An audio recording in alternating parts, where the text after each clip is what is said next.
দেখ রিক্রুটমেন্ট বলতে কোনটা বোঝায়, একটা জব ভ্যাকেন্সি, ধর আমার একটা কোম্পানি আছে, সেই কোম্পানির মধ্যে আমি কিছু জায়গা ফাঁকা আছে, সেই ফাঁকা জায়গাতে আমি মানুষকে ঢোকাবো, তখন ওই ইনফরমেশনটা কি দিচ্ছি, ভ্যাকেন্সি অনুযায়ী দিচ্ছি। মানে কাকে দিচ্ছি, কোনো আমি পাবলিশারকে দিচ্ছি, কোনো অ্যাডভার্টাইজমেন্ট এজেন্সিকে দিচ্ছি, ধর কোনো নিউজ চ্যানেলকে দিচ্ছি, ভাই আমার এখানে ছেলে লাগবে, তুমি কয়েকটা আমাকে ছেলে জোগাড় করে দাও যে আমার আন্ডারে কাজ করবে। তার মানে কি, পাবলিশিং ইনফরমেশন দিচ্ছে, পাবলিশ করছে কোথায়, বাজারে, কিসের ব্যাপারে, জব ভ্যাকেন্সির ব্যাপারে। Identifying the different sources of fulfil of job vacancy. একটা কোম্পানির মধ্যে অনেক লেভেলের ম্যানেজমেন্ট হয়, কেউ লোয়ার লেভেলে কাজ করে, কেউ মিডিল লেভেলে কাজ করে, কেউ আপার লেভেলে কাজ করে। এবার যেই যেরকম ভ্যাকেন্সি, যেমন ম্যানেজারের ভ্যাকেন্সি, তখন আমাদের গেল হচ্ছে শিল্পী। আমাদের ধর একটা ক্লার্কের ভ্যাকেন্সি, তখন গেল হচ্ছে সানুদা। একটা মিডিল ম্যানেজারের দরকার, তখন আমাদের গেল সৌমি। তো যার যেরকম ভ্যাকেন্সি অনুযায়ী সে সেরকম ক্যান্ডিডেট যাবে। কথা বোঝা গেল? ভ্যাকেন্সি অনুযায়ী ক্যান্ডিডেটকে দেখা হয়। ম্যানেজারিং পোস্টের জন্য গ্রাজুয়েশন দেখা দরকার, তখন এইটা বলে দেওয়া হলো যে ডিফারেন্ট সোর্সেস কি কি আছে two fulfil the job vacancy. Invite application from the prospective candidate from the vacant job. Application আগে নেওয়া হয়, প্রথমে যে কোনো জায়গাতে ফর্ম ফিল আপ আগে করা হয়, তারপরে তোমার ভ্যাকেন্সি বা তারপরে তোমার রিক্রুটমেন্ট সিলেকশন প্রসেস শুরু হয় কি না? তাহলে প্রথম কথা কি না, প্রথমে আমাকে অ্যাপ্লিকেশন দিতে হবে, যে ক্যান্ডিডেটের ফিল আপ করছে কোন ভ্যাকেন্ট জবের জন্য, মানে কোন ফাঁকা জায়গাটার জন্য, ম্যানেজার পোস্টের জন্য না লোয়ার ক্লার্কের জন্য না হায়ার স্টাফের জন্য। কথা বোঝা যাচ্ছে না? ঠিক তো? এবারে আমি ছেলে বা কাউকে কাজে রাখতে পারি, দুটো সোর্সেস থাকতে পারে। আমি কাউকে কাজে রাখবো দুটো জায়গা থেকে। এক, ইন্টারনাল, এটাকে বলা হয় ইন্টারনাল মানে আমি ভেতর থেকেই তাকে প্রমোশন দিয়ে দিলাম, ভেতর থেকে তাকে উপরে উঠিয়ে দিলাম। আর এটা হচ্ছে এক্সটার্নাল মানে হচ্ছে বাইরে থেকে আমি ছেলে হায়ার করলাম বা এমপ্লয় হায়ার করলাম, কোনো কলেজ থেকে হায়ার করলাম। দেখ ইন্টার্নাল মানে আগের থেকে অফিসের স্টাফ ছিল, এ ছিল ক্লার্কের, কিন্তু আমি জানতাম না এর আছে গ্রাজুয়েশন, তাহলে আমি একে একটু হায়ার পোস্টে দিয়ে পরে একটু আমি একটা হায়ার এমপ্লয় বানিয়ে দিলাম। কথা বোঝা গেল? এ ছিল ক্লার্কে, এর গ্রাজুয়েশন আছে, তাও এ ক্লার্কে ছিল, আমি জানতাম না সেটা, জানলাম পরে যে এর গ্রাজুয়েশন আছে বা একে একটু প্রমোশন দেওয়া যেতে পারে, বুদ্ধিও আছে ছেলেটা, কাজও করছে, প্রমোশন দেওয়া যেতে পারে। তাহলে প্রমোশন। ট্রান্সফার, তোর এইখানে তুই ছিলিস হায়দ্রাবাদে পোস্টিং, তোর বাড়ি থেকে অনেক দূর, তোকে কলকাতায় ট্রান্সফার করা হলো একটু উঁচু জায়গাতে, তাহলে এইখানে তোর একটা ইন্টারনাল সোর্স অফ রিক্রুটমেন্ট হচ্ছে, মানে তুই কলকাতাতে চলে এলি, কলকাতায় পোস্টিং হয়ে গেলো, তাহলে ওইখানকার রিক্রুটমেন্ট হয়ে গেল, ওইখানকার জব যেটা ফাঁকা ছিল সেটা তুই পেয়ে গেলি চাকরি। এমপ্লয় রেফারেন্স মানে হচ্ছে ধর আমি একটা ম্যানেজার পোস্টে আছি, একদম উঁচু পোস্টে আছি, উচ্চ পদস্থ একজন এমপ্লয়, সেই এমপ্লয় যদি কোনো কাউকে বলে যে এই ছেলেটাকে নাও, ওই ছেলেটাকে নিতে বাধ্য। মানে আমি যেটা বলছি সেটা যে সোর্স থাকা দরকার সেটা। এমপ্লয় রেফারেল মানে কোনো এমপ্লয় কাউকে রেফার করলো যে ভাই এই ছেলেটা ভালো বুদ্ধি আছে, আমাদের কোম্পানি থেকে নিয়ে নাও, হ্যাঁ, তো এটা রেফারেল হয়ে গেল। ইন্টারনাল জব পোস্টিং এ অনেকটা ট্রান্সফারের মতনই, যে জব পোস্টিং কোথায় হবে, কি করে হবে। হ্যাঁ, আরেকটা লাস্ট আছে তোমাদের পয়েন্ট, সেটা হচ্ছে সাকসেশন প্ল্যান। মানে কি, মানে তোর যে কারেন্ট এমপ্লয়, ধর এখন একটা এমপ্লয় চাকরি করছে, সে চাকরি করতে করতে দেখছি যে তার মধ্যে কিছু কোয়ালিটিস খুব ভালো আছে, তার মধ্যে লিডারশিপ কোয়ালিটি খুব ভালো আছে, সে লোকের সঙ্গে কথা খুব ভালো বলতে পারে, সে মিশতে পারে, সে প্রেজেন্টেশন দিতে পারে, তার কিন্তু ডিগ্রি নেই, তাও তোকে কিন্তু ওকে কি করতে হবে, ওকে একটা লিডারশিপ জায়গাতে পৌঁছে দিতে হবে। এটা বলে সাকসেশন প্ল্যান, মানে তাকে তার লক্ষ্যে পৌঁছে দিতে হবে তার স্কিল অনুযায়ী, না তার ডিগ্রি অনুযায়ী। কথা বোঝা গেল? তার স্কিল অনুযায়ী তাকে একটা জায়গায় পৌঁছে দিতে হবে, ঠিক আছে? কিছু একটা ওকে ক্রিটিক্যাল রোল দিতে হবে, কিছু ক্রিটিক্যাল রোল ওকে দিতে হবে, কারণ ওর দক্ষতা আছে ওই রোলটা নেওয়ার মতো, তার অ্যাবিলিটি আছে সেই রোলটা পাওয়ার মতো। এটা হচ্ছে ইন্টারনাল। মোস্ট ইম্পর্টেন্ট কোশ্চেন যেটা প্রত্যেকবার পরীক্ষার সময় আসে, এক্সটার্নাল সোর্সেস অফ রিক্রুটমেন্ট, এটা প্রত্যেকবার প্রায় কোশ্চেনটা আসে। What are the sources, external sources of recruitment. Factory gate hiring, এটা মানে কি, বাইরে একটা নোটিশ টাঙিয়ে দেওয়া হলো যে আমাদের কোম্পানিতে এমপ্লয় না হচ্ছে, কেউ যদি ইন্টারেস্টেড থাকো, কেউ যদি আসতে চাও, তুমি এখানে ইন্টারভিউ দিতে পারো। 2 নম্বর হচ্ছে ক্যাজুয়াল কলার, সেটা মানে কি, দেখ ফ্যাক্টরি গেটিং এ কি হয়, ফ্যাক্টরি গেটের সামনে অনেকে ইন্টারভিউ দেয়, আবার অনেকে চান্স পায়, অনেকে চান্স পায় না। ধর আমি বললাম 20 জন ব্যক্তি হলো, তার মধ্যে 5 জন ব্যক্তিকে নেওয়া হলো, 15 জন ব্যক্তিকে রিজেক্ট করা হলো। ওই 15 জনের ব্যক্তির যে ডিটেলসটা তাদের কাছে থাকে, কিন্তু এই 5 জন যাদেরকে নেওয়া হলো তার মধ্যে একজনের বাবা শরীর খারাপ, অসুস্থ, মারা গেছে, কোম্পানি এটা বোঝে না, তাহলে কত হয়ে গেল এখন 4 জন। কোম্পানি তো ফুলফিল করবে আরেকজনকে, তাহলে এই 15 জনের মধ্যে আরেকজনকে নিয়ে নেবে। এটা হচ্ছে ক্যাজুয়াল কলার্স।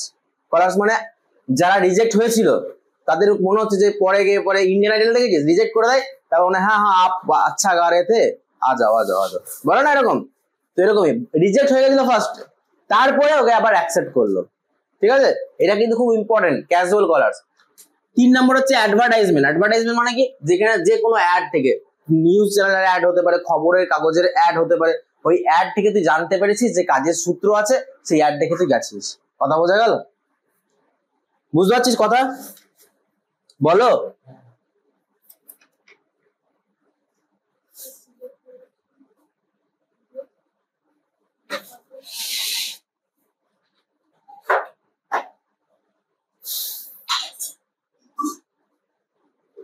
এবার আসছি এমপ্লয়মেন্ট এক্সচেঞ্জ। মানে কি, এটা গভর্নমেন্ট রান করে। এটা গভর্নমেন্ট কি বলে রান করে না, গভর্নমেন্ট রান করে, গভর্নমেন্ট বলে তুমি রেজিস্টার করে রাখো যারা বেকার আছে, যারা বেকার আছো, যারা আনএমপ্লয়েড আছো, তারা ফর্ম ফিল আপ করে রাখো। তোমার রিলেটেড যদি আমি জব পাই, গভর্নমেন্টে রেজিস্টার করে রাখো, তোমার রিলেটেড যদি আমি জব পাই, তাহলে তোমাকে মেল করা হবে বা তোমাকে ফোন করা হবে। কথা বোঝা গেল না? গেল না? এমপ্লয়মেন্ট এক্সচেঞ্জ মানে হচ্ছে গভর্নমেন্ট একটা আনএমপ্লয়কে রেজিস্টার করে রাখতে বলে, যদি কোনো ভ্যাকেন্সি থাকে তখন কল করা হবে বা জানানো হবে। বোঝা গেল? গভর্নমেন্ট কাকে জানানো হবে? আনএমপ্লয়েড যারা বেকার আছে তাদেরকে জানানো হবে, কিন্তু রেজিস্ট্রেশন করতে হবে আগে। ঠিক আছে? প্লেসমেন্ট এজেন্সি, যে কনসালটেন্সি এজেন্সি গুলো, কিরকম কনসালটেন্সি, যে কলেজগুলো, আমাদের বিসিআই কলেজ, এনএসএইচএম কলেজ, এরা কি একটা প্লেসমেন্ট এজেন্সি। এরা একটা কলেজের সঙ্গে কোম্পানির টাই আপ রাখে, কলেজ কোম্পানির সঙ্গে টাই আপ রাখে। তুমি ওই কলেজে পড়ছো, কলেজে 3 বছর পড়ার পরে বা 4 বছর পড়ার পরে তোমার একটা ইন্টারভিউ হবে, সেই ইন্টারভিউ পরে তুমি চাকরি পেয়ে যাবে। এটা হচ্ছে প্লেসমেন্ট এজেন্সি। কলেজ হতে পারে, আবার প্লেসমেন্ট এজেন্সি কোনো সিটি সেন্টারের লোক হতে পারে, যে তোমাকে আমি সিকিউরিটি গার্ডে ঢুকিয়ে দিচ্ছি, তোমাকে আমি হোটেলে ঢুকিয়ে দিচ্ছি, তুমি আমাকে প্রথম মাসে 5,000 টাকাটা দেবে আর বাকি সব তোমার। এরকম কনসালটেন্সি এজেন্সি হয়, চাকরি পাওয়ার পরে হয়। ঠিক আছে, যারা চাকরি দেয় আর কি, অনেক আছে, কিন্তু কনসালটেন্সি এজেন্সি বা প্লেসমেন্ট এজেন্সি এগুলো বেশিরভাগটা ফ্রড হয়। তোর কাছে টাকা নিয়ে নিলো, তারপর চাকরি দিল না, বলে দেবে গভর্নমেন্ট চাকরি দেবো তোমাকে, তুমি আমাকে 2 লাখ টাকা দাও, তারপর দেবে না। দেখতে পাচ্ছিস এখন খবরের কাগজে কি দেখা যাচ্ছে, ক্যাম্পাস ইন্টারভিউ। এটা মানে হচ্ছে কলেজের ইন্টারভিউ, কলেজে বসে তুমি সুন্দর করে এসি হাওয়ার মধ্যে বসে ইন্টারভিউ দিলে। কথা বোঝা গেল? তোমাকে কোথাও যেতে হবে না, ফ্যাক্টরি যেতে হবে না, ফ্যাক্টরির লোকগুলো তোমার কলেজে আসবে, কলেজে এসে তোমার ইন্টারভিউ নেবে। কথা বোঝা গেল? বুঝতে পারি তানিশা? ক্যাম্পাস ইন্টারভিউ মানে কি, তাহলে কলেজে এসে ইন্টারভিউ দেওয়া। Last recommendation. রেকমেন্ডেশন মানে কিরকম কথা, আমি একটা কোম্পানিতে কাজ করি, ধরে রাখ আমি একটা কোম্পানির নাম হচ্ছে বিড়লা, আমার একটা ভাইপো আছে, সেই ভাইপো গ্রাজুয়েশন করে বসে আছে, তার সে কাজ পাচ্ছে না, আমার কাকা হয়ে একটা রেসপন্সিবিলিটি আছে আমার ভাইপোকে কাজে ঢুকিয়ে দেওয়া, সেটা হচ্ছে রেকমেন্ডেশন। আমি ওকে রেফারেন্সের মতো, ওটা ইন্টারনাল হতো, এটা এক্সটার্নাল, মানে নতুন ছেলেকে আমি ঢুকি না, ভাই আমার ভাইপো আছে কাজে রেখে দাও, এটা রেকমেন্ডেশন করা। কথা বোঝা গেল? এইগুলো হচ্ছে এক্সটার্নাল সোর্সেস অফ রিক্রুটমেন্ট। এটা খুব ইম্পর্টেন্ট, কিন্তু এটা খুব ইম্পর্টেন্ট, এটা পরীক্ষার সময় খুব আসে। দেখ, যদি তোদেরকে বলা হয় সুবিধা কার না রিক্রুটমেন্টের, ইন্টারনাল সোর্সেস অফ রিক্রুটমেন্টে যদি বলা হয় অ্যাডভান্টেজ বা ডিসঅ্যাডভান্টেজেস, কোন কোন পয়েন্টস গুলো লিখবি, আর তার সঙ্গে সঙ্গে কিন্তু অবশ্যই এগুলো আমি শর্টে লিখি শুধু বোঝানোর জন্য, এগুলোকে ডেসক্রাইব তোদের কিন্তু করতে হবে নিজেদের ভাষায়।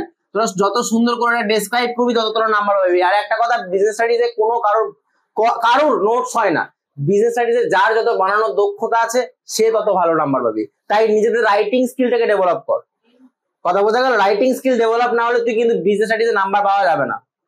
তুই সুন্দর করে যত বানাতে পারবি তত তুই বিজনেস স্টাডিজে নাম্বার পাবি। প্রথমত পয়েন্টস গুলো মনে রাখ, এটাকে নিজের মতো বানিয়ে লিখবি। ঠিক আছে? প্রথম হচ্ছে ইকোনমি। ইকোনমি কথাটা কি? কথার অর্থ হলো এটা least price, least cost. Less cost কেন স্যার? দেখ, তুই যখন নিজেদের লোককে হায়ার করছিস তাহলে তার তুই ইন্টারভিউ নিচ্ছিস না, তুই নিজেদের লোককে হায়ার করছিস তার তুই ইন্টারভিউ নিচ্ছিস না, তার তুই মেডিকেল ট্রিটমেন্ট মেডিকেল করাচ্ছিস না, তাকে তুই কোনো ডকুমেন্ট ভেরিফিকেশন করাচ্ছিস না, তাকে নতুন কোনো আইডি কার্ড বানানো হচ্ছে না তার জন্য, সে পুরনো এমপ্লয় কিন্তু নতুন জায়গায় প্রমোশন পাচ্ছে, তার মানে কোম্পানির সবকিছু ওর কাছে আছে অলরেডি। তাহলে কস্ট হচ্ছে ইকোনমিক্যাল কস্ট কিন্তু কম, কারণ ওর ইন্টারভিউ না হচ্ছে না, ইন্টারভিউয়ারকেও টাকা দিতে হচ্ছে না, তাহলে কস্ট কিন্তু কম। 2 নম্বর কন্ডিশন হচ্ছে কি ফ্যামিলি রেডি, মানে হচ্ছে দেখ এই যে যারা অ্যারেঞ্জ ম্যারেজ করে, কাস্টে অ্যারেঞ্জ ম্যারেজ করে, শুনতে খুব ভালো খারাপ লাগলো, কাস্টে যারা অ্যারেঞ্জ ম্যারেজ করে তাদের সুবিধা কি, তারা জানে যে নেপালিদের কি ট্রেডিশন আছে, ঠিক আছে, গয়লাদের কি ট্রেডিশন আছে, ব্রাহ্মণদের কি ট্রেডিশন আছে, তাহলে এই ট্রেডিশন তারা ফলো করতে জানে, তারা ফ্যামিলির অলরেডি, কারণ তাদের ঘর থেকেও ফলো করে আসছে। কিন্তু যখন লাভ ম্যারেজ হয় অন্য কাস্টে, তার মানে তার ওই ট্রেডিশনটাকে অ্যাডাপ্ট করতে সময় লাগে, তাই না? দ্যাটস মিনস আমি খারাপ বলছি না, খারাপ আমি কথা বলছি না, আমি কথাটা বলছি এটাই যে ফ্যামিলিয়ারিটি মানে হচ্ছে তুই যদি নিজেদের ঘরের লোক হোস বা নিজেদের কোম্পানির এমপ্লয় হোস, তোকে আর রুলস রেগুলেশন বোঝাতে হবে না, তুই জানিস অলরেডি রুলস রেগুলেশন গুলো, হ্যাঁ কি না? তুই জানবি রুলস রেগুলেশন, যে আমার কি কি রুলস রেগুলেশন আমার কোম্পানির মধ্যে আছে না আছে। অলরেডি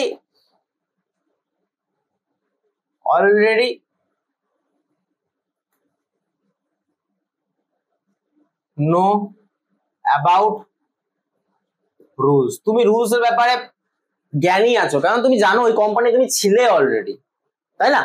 তারপর হচ্ছে মোটিভেশন, তুই মোটিভেশন পাবি অবশ্যই। তুই যদি আজকে ধর জয়েন করলি 10,000 টাকাতে, তুই ধর 2 বছরের মধ্যে এটা 30,000 টাকা হয়ে গেল, তুই কেন, তোর বাবাও মোটিভেশন পেয়ে যাবে, হবে কি হবে না? টাকা যদি বৃদ্ধি পায় মোটিভেশন অবশ্যই আসবে। মোটিভেশন ইজ নট ডিপেন্ড আপন যে আমি মানে বিরাট মোটিভেশন হলাম, টায়ারটাকে ফু দিয়ে ফুলি দিলাম, এটা মোটিভেশন বলে না। মোটিভেশন কখন আসে, যখন তুমি কাজ করো কখন টাকা পয়সাও আসে, তখনও কিন্তু মোটিভেশন আসে মানুষের মধ্যে, যে ভাই মাইনা হেভি পাচ্ছি, কাজ করাক, মাইনা হেভি পাচ্ছি, তাহলে কাজ করছি, মাইনা পাচ্ছি, মোটিভেশন পাচ্ছি, ঠিক আছে। Reduction in labour turnover and absenteeism, মনে হচ্ছে দেখ যখন জানছে একটা এমপ্লয় যে আমি একটা এমপ্লয় যে 10,000 টাকা মাইনা পাই, সে আগামী 2 বছরের মধ্যে 30,000 টাকা পেতে পারি, সে কোনোদিনই অ্যাবসেন্ট করবে না, খুব কম দরকার পড়লে সে অ্যাবসেন্ট করবে, তাছাড়া কিন্তু ও অ্যাবসেন্ট করবে না, আর ফাঁকিও মারবে না, কারণ ফাঁকি মারলে কোম্পানি প্রমোশন দেবে না। আর যদি তুই ভালো কাজ করি কোম্পানি প্রমোশন দিতে বাধ্য, তার মানে তুই লেবার টার্নওভারটাও রিডাকশন হচ্ছে, অ্যাবসেন্টিজমে কম হচ্ছে, মানে অ্যাবসেন্ট কেউ করবেই না, যারা আমি প্রমোশন পাবো, আমার দাম আছে ভাই, আমার 1 বছর পরে আমাকে এরা প্রমোশন দিয়ে দেবে ভালো কাজ করলে, তুই অবশ্যই কাজ করবি। এর মধ্যে ডিসঅ্যাডভান্টেজেস কি কি আছে ইন্টারনাল মধ্যে? নতুন ক্যান্ডিডেট হায়ার হচ্ছে না, নতুন ক্যান্ডিডেট জায়গা পাচ্ছে না, পুরোনো ক্যান্ডিডেটরাই জায়গা নিয়ে নিচ্ছে, তাহলে নতুন ক্যান্ডিডেটের কোনো স্কোপ নেই, ফ্রেশ ক্যান্ডিডেটের কোনো স্কোপ নেই। ল্যাক অফ কম্পিটিশন, কম্পিটিশন নেই বলতে গেলে, কেন কম্পিটিশন নেই? কারণ ভাই আমার 5 জন এমপ্লয়, 5 জনের মধ্যে আমি 3 জনকে নেবো, তাহলে কম্পিটিশন কোথায়? কম্পিটিশন আছে যখন 100 জন থাকবে আর 3 জনকে হায়ার করবো, তখন কম্পিটিশন সেটা। তার মানে ফ্রেশ ক্যান্ডিডেটদের মধ্যে কম্পিটিশন হয়, ইন্টারনাল যারা থাকে তাদের মধ্যে কম্পিটিশন সেরকম হয় না। তোরা 10 জন আছিস, 10 জনের মধ্যে আমি 5 জনকে ম্যানেজার করবো, এটাতে কম্পিটিশন আছে? নেই। বাইরে 200 জন দাঁড়িয়ে আছে, তাদের মধ্যে আমি 500 জনকে কম্পিটিশন ম্যানেজার করবো, কম্পিটিশন আছে? কম্পিটিশন আছে, তার মানে এখানে কম্পিটিশন নেই বলতে পারি। মানুষের মধ্যে কম্পিটিটিভ নেচারটা নেই, তারা লেথার্জিক হয়ে যায়, মানে একঘেয়েমি তাদের মধ্যে চলে আসে, মনোটোনাস লাইফে চলে আসে, যে আমি ভাই কাজ করলেও প্রমোশন পাবো, না করলেও প্রমোশন পাবো, এই মেন্টালিটি যখন চলে আসে তখন আর কাজ করে না মানুষের। কনফ্লিক্ট, তুই আর ও একসঙ্গে বসছিস, এর আদিত্যর বুদ্ধি ভালো, আদিত্যকে বললাম আদিত্য তোকে আমি আরো 15,000 টাকা দেবো, অলোকের গায়ে লেগে যাবে, সালা আমার সঙ্গে থাকলো, আমার সঙ্গে ঘুরলো, আমার সঙ্গে মিশলো, আমার সঙ্গে চা খেলো, আর আমার থেকে 15,000 টাকা বেশি পেয়ে গেল, ওর মধ্যে ওকে ও দেখতে পারবে না, হিংসা হবে, জেলাস ফিল হবে, তাহলে ওর মধ্যে তোদের মধ্যে ঝামেলা লাগবে, তুই ফালতু ছেলে আমার সঙ্গে মিশবি না, আমাকে প্রমোশন দিল না বস, তোকে দিল, একটা ঝামেলা লেগে যাবে। ইনকমপ্লিট সোর্স অফ রিক্রুটমেন্ট, মানে ধরে রাখ আমার কোম্পানিতে 5টা ভ্যাকেন্সি আছে, 5 জনকে নেবো, তার মধ্যে মনে রাখবি 2 জন হয় ইন্টারনাল থেকে, মানে 2 জনকে হায়ার করা হয় নিজেদের কোম্পানি থেকে, আর 3 জনকে হায়ার করা হয় হচ্ছে এক্সটার্নাল থেকে বা বাইরে থেকে। 5 জন যদি ভ্যাকেন্সি থাকে, ইন্টারনাল থেকে 2 জনকে নেওয়া হবে, এক্সটার্নাল থেকে 3 জনকে নেওয়া হবে, তাহলে ইনকমপ্লিট সোর্স অফ রিক্রুটমেন্ট মানে ইন্টারনাল থেকে পুরোপুরি ভর্তি করে না ওরা, যারা কোম্পানি হয় তারা ভেতরেরই সবাইকে প্রমোশন করে দিলে এরকম নয়, 2-3 জনকে হলেও বাইরের থেকে নিয়ে আসে, কথা বোঝা গেল? তাহলে এটা কিন্তু ইনকমপ্লিট, ওরা কমপ্লিট করে না। ইন্টারনাল সোর্স অফ রিক্রুটমেন্ট মানে শুধুমাত্র পুরনো লোককেই প্রমোশন দেবে এটা নয়, নতুন ক্যান্ডিডেটকেও হায়ার করে কিন্তু, কথা বোঝা গেল? লিমিটেড চয়েস, আমি এখনই বললাম যেখানে কম্পিটিশন নেই সেখানে লিমিটেড চয়েস, আমি 4 জনের মধ্যে 2 জনকে সিলেক্ট করবো, তাহলে আমার চয়েসটা তো লিমিটেড, তাই না? এক্সটার্নাল সোর্স অফ রিক্রুটমেন্টের অ্যাডভান্টেজ আর ডিসঅ্যাডভান্টেজ। কোয়ালিফাইড পার্সোনাল, আমার কাছে হাজার অপশন আছে, বাইরের ছেলে মেয়ে দাঁড়িয়ে আছে, হাজার হাজার ছেলে লাইন দিয়ে দাঁড়িয়ে আছে চাকরি পাওয়ার জন্য, তারা কেউ গ্র্যাজুয়েট, কেউ পিএইচডি, কেউ মাস্টার ডিগ্রি, কেউ এমবিএ, আমার যেটা প্রয়োজন আমি সেটা হায়ার করলাম, কোয়ালিফাইড থাকে তারা, প্রত্যেকটা ফ্রেশ ক্যান্ডিডেট কোয়ালিফাইড থাকে, নতুন ক্যান্ডিডেট যেহেতু বাইরের ছেলে, এক্সটার্নাল মানে হচ্ছে বাইরে, বাইরে থেকে হায়ার করছে মানে কোয়ালিফাইড নেবো আমি। প্রথম ফ্রেশ ট্যালেন্ট, ফ্রেশ ট্যালেন্ট মানে হচ্ছে তার ফ্রেশ ট্যালেন্ট, মানে সে কোনো কোম্পানিতে কাজ করেনি, তোর কোম্পানিতে ফ্রেশার্স হয়ে ঢুকছে, তাহলে সে বুদ্ধিটা কিন্তু তার তীক্ষ্ণ, তুই তাকে যেমন ভাবে বানাতে পারবি সেমনি ভাবে সে বেড়ে যাবে। যেরকম একটা মাটির হাঁড়িকে বানানো হয়, মাটিটা যখন গোলা থাকে সেরকম একটা ফ্রেশ ক্যান্ডিডেট হয়, ফ্রেশ ট্যালেন্ট হয়, সে সেরকম ভাবে যায় একদম মাটির পটলা হয়ে বা মাটির একটা পত্র হয়ে তৈরি হয়ে বেরিয়ে আসে। ওয়াইডার চয়েস, তো 1000টা ক্যান্ডিডেট আছে সেখানে তোর 5টা নিতে হবে, তুই নিয়ে না আরামসে বেছে বেছে ইন্টারভিউ নিয়ে আস্তে আস্তে কর না, বেস্ট ক্যান্ডিডেটকে বাছ যাতে তোর কোম্পানিটা গ্রো হয়। কথা বোঝা যাচ্ছে? কম্পিটিটিভ স্পিরিট, 100 জন বাইরে লাইন দিয়ে দাঁড়িয়ে আছে রোদের মধ্যে, তোরা কেউ কি ভাবছিস ওরা 100 জনের মধ্যে 100 জনই চাকরি পাবে? পাবে না। 100 জনের মধ্যে 100 জনেরই জেদ আছে যে চাকরি পেতে হবে আমাকে, তাহলে আমার ঘর চলবে না। 100 জনের মধ্যে কম্পিটিশনের একটা স্পিরিট আছে, মনের মধ্যে একটা আগুন জ্বলেছে, সালা আমি ইন্টারভিউটা ক্র্যাক করবো মানে করবো, স্পিরিট আছে, তার মানে চাকরি পাবেও, আর চাকরি পেলে চাকরিটা টিকিয়েও রাখবে, কোম্পানিটাকে দাঁড় করাবে। ওই ছেলেটা যে রোদে 8 ঘন্টা 7 ঘন্টা লাইন দিয়ে দাঁড়িয়ে আছে ইন্টারভিউটা দেওয়ার জন্য, তার মধ্যে স্পিরিট নেই? অবশ্যই স্পিরিট আছে। কমপ্লিট সোর্স মানে এটা কি? এটা ইনকমপ্লিট ছিল, এটা কমপ্লিট দেখ অ্যাডভান্টেজেস। কেন? আমি যদি হায়ার করি, ধর আমার 10টা ভ্যাকেন্সি আছে, আমি 10 জনকে বাইরে থেকে নিতে পারি একদম শিওর, কিন্তু 10 জনকে ইন্টারনাল হয়ে নিতে পারি না, মানে ইন্টারনাল মানে ভেতর থেকে নিতে পারি না। 10 জন লোককে, 10 জনকে আমি বাইরে থেকে নিতে পারি কিন্তু ভেতর থেকে নিতে পারবো না। ইন্টারনালে একটা লিমিট থাকে যে তুমি 2 জনকে নাও 3 জনকে নাও, বাট এক্সটার্নালে তুমি যদি ইন্টারনাল থেকে একটা ছেলেকেও না নাও, বাইরে থেকে ছেলে নাও, তাও কিন্তু ইন্টারনাল গুলো রাগ করলেও কিছু করার নেই। আমার ফ্রেশ ক্যান্ডিডেট চাই, আমার কোয়ালিফাইড ক্যান্ডিডেট চাই। আমাকে দেখতে হবে একটা জিনিস যে আমার ছেলেমেয়েরা মানে আমার কোম্পানিটা চলবে কি চলবে না। তুই দেখবি যে পুরোনো এমপ্লয়, তাকে আমি হায়ার করলাম, তাকে আমি প্রমোশন দিলাম, সে মাইনা পাচ্ছে বেশি, এটা কোম্পানি দেখে না? কোম্পানি দেখে আমার লাভটা। কোনটা দেখে? লাভটা দেখবে, আমার লাভ কি আছে। পুরোনো ক্যান্ডিডেট যদি আমাকে লাভ দিতে পারে তাহলে আমি ওকে হায়ার প্রমোশন দেবো, যদি না করতে পারে আমি নতুন ক্যান্ডিডেটকে হায়ার করবো, হ্যাঁ কি না? ডিসঅ্যাডভান্টেজ কি আছে? হিংসা। কিসের হিংসা? পুরোনো এমপ্লয় যারা আছে, এ 5 বছর ধরে কাজ করছে আর তুই 1 বছর হয়েছে এসছিস, তুই ওর থেকে বেশি পোস্টের চাকরি করছিস, বড় চাকরি করছিস, তাহলে ওর হিংসা হবে। Dissatisfaction of existing employee. Time consuming, তোকে আমি হায়ার করছি, 3টে প্রসেসে তোকে আমি হায়ার করবো।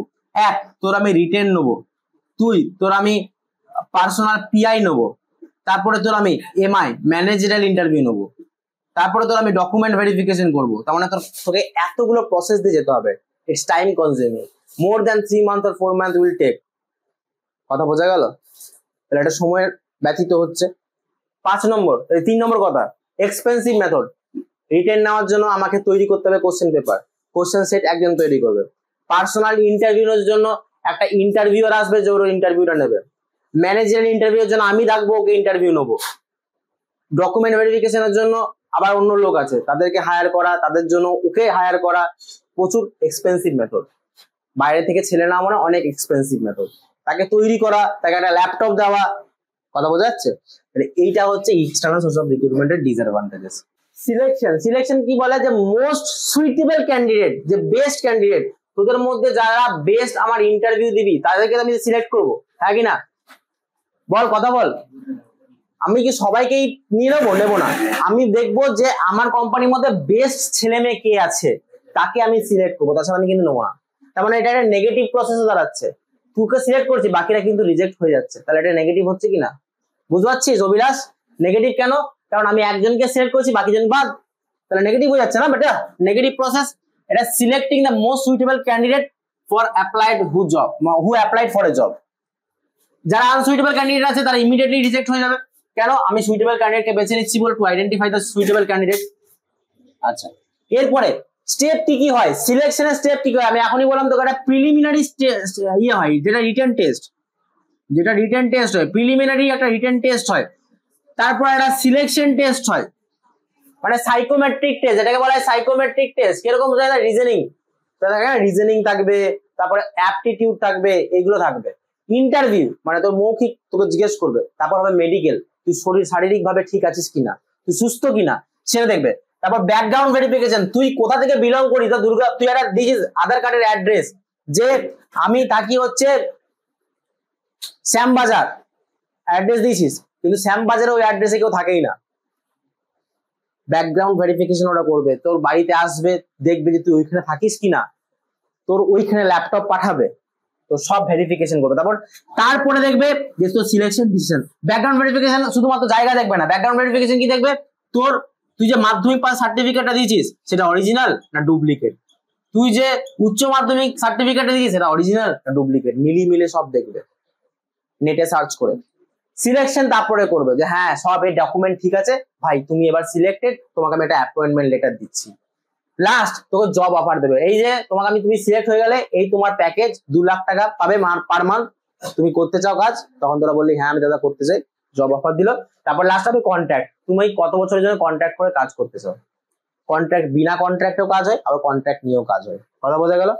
এই হচ্ছে সিলেকশনের মেন প্রসিডিওর। ট্রেনিং আর ডেভেলপমেন্ট শব্দটার মানে অনেকটা এক হলে মানেটার মধ্যে আকাশ পাতাল তফাৎ আছে। ট্রেনিং করে নিলে এইখান থেকে তুই নোটস বানাতে পারবি, ডেভেলপমেন্ট করে নিলে তুই এখান থেকে নোটস বানাতে পারবি। দেখ ট্রেনিং কাকে বলা হয়, ট্রেনিং বলা হয় যে নলেজটা বৃদ্ধি করে টেকনিক্যাল স্কিল। যারা ইলেকট্রিশিয়ান হয়, প্লাম্বার হয়, তাদের টেকনিক্যাল স্কিলটাকে ডেভেলপ করে, কি করে লাইট লাগাতে হয়, কি করে ফ্যান লাগাতে হয়, কি করে প্লাম্বিং করতে হয়, এইসব জিনিস থেকেই হচ্ছে ট্রেনিং এ। ঠিক আছে, এটা সাধারণত হয় শর্ট ডিউরেশনের, 1 মাসের, 2 মাসের, 3 মাসের, 6 মাসের, হার্ডলি 1 বছরের হয় ট্রেনিং। ঠিক আছে, আমি কি বললাম, improving the skill on technical basis. ঠিক আছে, ইট ইজ জব সেন্টার, তো জব রিলেটেড তোকে ট্রেনিং দেওয়া হবে। তুই লাইট লাগাচ্ছিস, তোকে লাইট লাগানোর কাজের উপরে ট্রেনিং দেওয়া হবে। কথা বোঝা গেল না? গেল না? আচ্ছা, আর তাহলে আমি বলি ডেভেলপমেন্টের ব্যাপারটা কি। ডেভেলপমেন্টের ব্যাপারটা হচ্ছে যেটা ম্যানেজার বা এক্সিকিউটিভকে দেওয়া হবে তাদের স্কিলকে ডেভেলপ করার জন্য, শুধুমাত্র প্রেজেন্ট জব না যেটা এখন আছে সেই জবটার জন্য নয়, ফিউচারে জব অপরচুনিটি খোলার জন্য এই ডেভেলপমেন্ট করা হয়। যেরকম ধর একটা কোম্পানির মধ্যে একটা এমপ্লয়ি কাজ করতে করতে সে নিজে চাইছে যে আমি কিছু স্কিল ডেভেলপ করব, সে এআই শিখে নিচ্ছে, তাহলে এটা ইজ কল্ড ডেভেলপমেন্ট। ও শুধুমাত্র ওইখানে ওই কোম্পানিতে কাজটা রাখবে না, ও কোথায় রাখবে, অন্য কোম্পানিতে কাজে রাখবে, কারণ এআই সব জায়গায় কাজে আসে।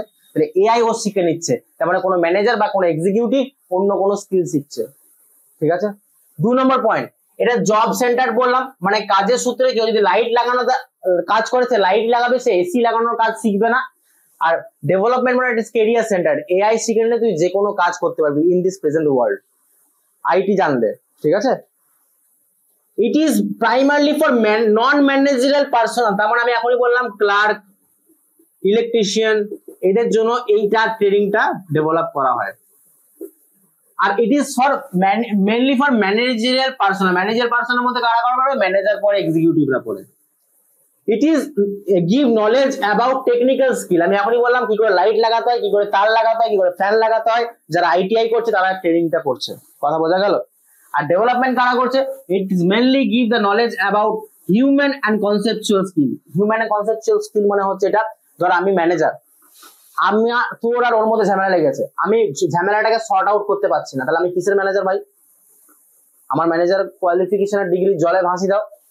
এটা human and conceptual skill develop করে, তুমি ঝামেলা ঝাঁটি আটকাবে, কাকে কত স্যালারি দেওয়া হবে সেটা ডিসাইড করবে, কে কিরকম কাজ করছে তার পেমেন্ট দেওয়া কত হবে সেটা ডিসাইড করবে। দেখ, imported through on job training, এটা মাথায় রাখবি, অন জব মেথড আর অফ জব মেথড, এই দুটো আমি পরের পয়েন্টে বলছি। Imported through on job method, imported through imparted through off job method. এটা সাধারণত শর্ট টাইমের জন্য হয়, এটা সাধারণত লং টাইমের জন্য হয়। এটা হচ্ছে ট্রেনিং আর ডেভেলপমেন্টের মধ্যে পার্থক্য। কথা বোঝা গেল? এই অন দা জব ট্রেনিং আর অফ দা জব ট্রেনিং এর মধ্যে একটা ডিফারেন্স ভালো করে শুনবি। ধর তোকে কাউকে পছন্দ হলো, তোর কাউকে পছন্দ হলো, সে তোকে পছন্দ করে কিনা সেটা তোর কোনো অ্যাসিওরেন্স নেই, বাট তোর পছন্দ হওয়ার আগে তুই তাকে যে টোপগুলো দিবি, যে টোপগুলো মারবি, যে তুমি খুব ভালো, তোমার খুব চরিত্র ভালো, তুমি খুব দেখতে ভালো, তোমাকে এই ড্রেস পরে খুব ভালো লাগে, তোমাকে এই টিপ করলে খুব ভালো লাগে, তো এই যে টোপগুলো মারছিস সেটা হচ্ছে অফ জব, মানে হওয়ার আগে। আর অন জব মানে সব পটে যাওয়ার পরে তুই তার সঙ্গে কেমন ব্যবহার করছিস, হ্যাঁ ভালো লাগছে, তেমন কথা বলবো না ভাই, যাও তো, এরকম করছিস। এই যে অন জব মানে হয়ে যাওয়ার পরে, আর অফ জব মানে টোপটা ফেলার সময়। ঠিক আছে, তাহলে অন জবটাকে, আচ্ছা অফ জবটাকে বলে দিই। অফ জব মানে ভেস্টিবুলার ট্রেনিং, এটা মানে কি, তোর জন্য একটা আলাদা করে ওয়ার্কশপ তৈরি করা হলো। ধর যারা ক্লার্ক আছে বা যারা ইলেকট্রিশিয়ান আছে, যারা আইটিআই করছে, আইটিআই মানে হচ্ছে যারা ইন্ডাস্ট্রিয়াল ট্রেনিং প্রোগ্রামটা করছে, তাদের জন্য কলেজ থেকে একটা ওয়ার্কশপ বা একটা ফ্যাক্টরির মতো, ছোট ফ্যাক্টরির মতো করে রাখে তাদের কাজ শেখানোর জন্য, কি করে কাজ করা হয়। ওই ওয়ার্কশপটা হচ্ছে ভেস্টিবুলার ট্রেনিং, মানে চাকরি পাওয়ার আগে ট্রেনিং দেওয়া হয় একটা, যে এই যেরকম ডাক্তারদের ল্যাব থাকে, টেস্ট করে, যারা বায়োলজি নিয়ে পড়ছে তারা টেস্ট করে, সেরকমই যারা এমপ্লয় থাকে তাদের ভেস্টিবুলার ট্রেনিং হয়, একটা ওয়ার্কশপ থাকে সেখানে ট্রেনিং করে আগে, কাজটা শেখায় আগে ওয়ার্কশপে গিয়ে পরে। ওটা কাজ নয় কিন্তু ওয়ার্কশপ, ওখানে কাজ শেখানো হচ্ছে।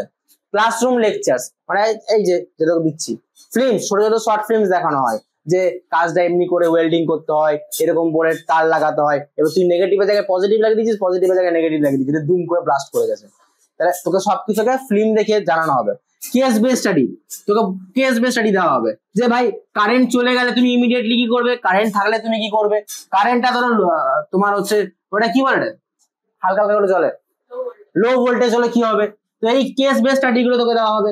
কম্পিউটারে মডেলিং দেওয়া হবে, প্রোগ্রাম ইনস্ট্রাকশন, কি কি প্রোগ্রাম করতে হবে, কি কি ইনস্ট্রাকশন ফলো করতে হবে, কিভাবে কাজ করতে হবে, কি কি রুলস নিতে হবে, সব এগুলো হচ্ছে অফ জব ট্রেনিং, মানে কোর্টে যাওয়ার আগে কথা বলছি আমি। আর কোর্টে যাওয়ার পরে হ্যাঁ ইন্ডাকশন ট্রেনিং, না এটা ভালো করে শোন। ইন্ডাকশন ট্রেনিং মানে কি, তো তুই কোম্পানিতে নতুন জয়েন করলি অ্যাজ এ জুনিয়র হিসাবে, তোর একটা সিনিয়র ম্যানেজার আছে, তার সঙ্গে পরিচয় করা হচ্ছে ইন্ডাকশন প্রোগ্রাম। ইন্ডাকশন প্রোগ্রাম মনে হচ্ছে তার সঙ্গে পরিচয় হওয়া, কোম্পানি সবার সঙ্গে হাত মেলানো, হ্যান্ডশেক করা যে I am the new employee of your company, আমার নাম হচ্ছে এই, আমার ইন্ট্রো হচ্ছে এই। তো ইন্ডাকশন প্রোগ্রাম মানে সিনিয়রদের সঙ্গে জুনিয়রদের মেলামেশা, বা তাকে জানানো যে আমি নতুন জয়েন করেছি এই আপনাদের কোম্পানিতে, তো আমার নাম হচ্ছে এটা, আমি এই পোস্টে জয়েন করেছি, এগুলো তাকে জানানো। তাহলে তুই কি তোরা এখানে কোনো বন্ধু নেই, তাহলে তো আমি বলবো তাহলে তুই ইন্ট্রোভার্ট। এখানে এসে যদি একটা মেয়ের সঙ্গে বা ছেলের সঙ্গে যদি কথা না বলিস, কথা বলবি তবে তো ইন্ডাকশনটা হবে না, তবে বন্ধু হবে, কথা না বলে বন্ধু কি করা হবে। Induction is that type of thing, মানে বন্ধুত্ব করা। অ্যাপ্রেন্টিসশিপ প্রোগ্রাম মানে কিরকম, এটা এই যে এখানে ভালো করে মনে রাখবি, যারা প্লাম্বার হয়, যারা টেকনিক্যাল কাজ করে, বা যারা আমাদের বলে দিই ইলেকট্রিশিয়ান হয়, তারা দেখবি ভালো করে, তোরা জানিস নাকি জানি না, আমাদের ডিএসপি দুর্গাপুর স্টিল প্ল্যান্টে তারা কন্ট্রাকচুয়ালি জব করে 1 বছর ধরে অনেক সময়, বা আমাদের তোদের কোম্পানির নাম কি গ্রাফাইটেক, 1 বছরের জন্য কাজ করে, অ্যাপ্রেন্টিসশিপ বলা হয়। ওটা মানে কি 1 বছরের জন্য তোকে ট্রেনিং দেওয়া হলো যে ভাই এরকম এরকম কাজ হয়, এরকম এরকম কাজ হয়, তোকে 1 বছর কিন্তু কম টাকার মাইনাও দেওয়া হবে, হ্যাঁ 10,000 টাকা, 5,000 টাকা, 8,000 টাকা, যেরকম আমাদের সিএতে হয় স্টাইপেন্ড টাইপের অ্যাপ্রেন্টিস দেওয়া হবে, ওখানে কাজটা শেখানো হবে, অরিজিনাল কাজের ফিল্ডে গিয়ে পড়ে কাজটা শেখানো হবে। তো সিনিয়র থাকবে, তোকে বলবে ভাই এটা এরকম করে করতে, ভাই এটা এরকম করতে। সিএ ফার্মে কাজ কিন্তু অরিজিনালি হয়, সিএ ফার্মে তোকে একটা অ্যাপ্রেন্টিসশিপ প্রোগ্রাম করায়, ঠিক আছে। ইন্ডাকশন বা ইন্টার্নশিপ ট্রেনিং, এই যে আমি বিএড করলাম, আমার 2 বছরের কোর্স, তার মধ্যে 3 মাস আমাকে স্কুলে গিয়ে পরে ট্রেনিং নিতে হয়, স্কুলে গিয়ে পরে পড়াতে হয় 3 মাস, 2 বছরের মধ্যে আমাকে 3 মাস স্কুলে গিয়ে পড়াতে হয়, তার মানে আবার 3 মাসের ইন্টার্নশিপ থাকে। কথা বোঝা গেল? যখন তোরা হোটেল ম্যানেজমেন্ট করবি লাস্ট ইয়ারে 8 মাস কি 6 মাস তোরা ইন্টার্নশিপে যাবি কোনো হোটেলে, বড় হোটেলে, সেখানে কাজ শিখবি, কাজ করবি, ঠিক আছে, এটা ইন্টার্নশিপ প্রোগ্রাম, ঠিক আছে। কোচিং থেকে তোকে বোঝানো হবে অন দ্য জব বেসিসে, ঠিক আছে, on the job training A. Last আছে জব রোটেশন, এটা মানে কি দাদা, ধর একটা ব্যাংকের এমপ্লয় জয়েন করলো, নতুন ব্যাংকের কোনো একটা এমপ্লয় নতুন জয়েন করলো, সেই এমপ্লয়টা ব্যাংকের সেই এমপ্লয়টাকে বিভিন্ন ডিপার্টমেন্টে কাজে লাগাবে। প্রথমে সে তাকে ক্যাশিয়ারে বসাবে, তারপর তাকে উইথড্রলে বসাবে, তাকে লোন ডিপার্টমেন্টে বসাবে, তারপরে তাকে বলবে যে যাও লাইটটা অফ করো, ফ্যানটা অফ করো, মানে তাকে সব কাজ শেখাবে একসাথে। কখনো আধ ঘন্টা ও ক্যাশিয়ারে বসছে, কখনো আধ ঘন্টা উইথড্রল স্লিপে বসছে, কখনো আধ ঘন্টা আপ টু ডেটে ওখানে বসছে, তার মানে প্রত্যেকটা কাজ ওকে শিখিয়ে দিচ্ছে। একটা ব্যাংকে যা যা কাজ হয় তাকে শিখিয়ে দিচ্ছে, কি করে ফর্ম ফিল আপ করতে হয়, কি করে অনলাইনে কি করে লোন স্যাংশন করতে হয়, সব ওকে শিখিয়ে দিচ্ছে। কথা বোঝা গেল না? That are the things. Training এর এই দুটো part, on the job training আর অফ দ্য জব ট্রেনিং। এটা ডিফারেন্সও আসতে পারে কিন্তু। ক্লিয়ার? ব্যাস এইটুকু হচ্ছে স্টাফিং চ্যাপ্টারের মধ্যে অল আউট দিস। ঠিক আছে, এবারে তোমরা নিজেরা দেখো কোথায় অসুবিধা হচ্ছে, তারপর আমাকে জানাও।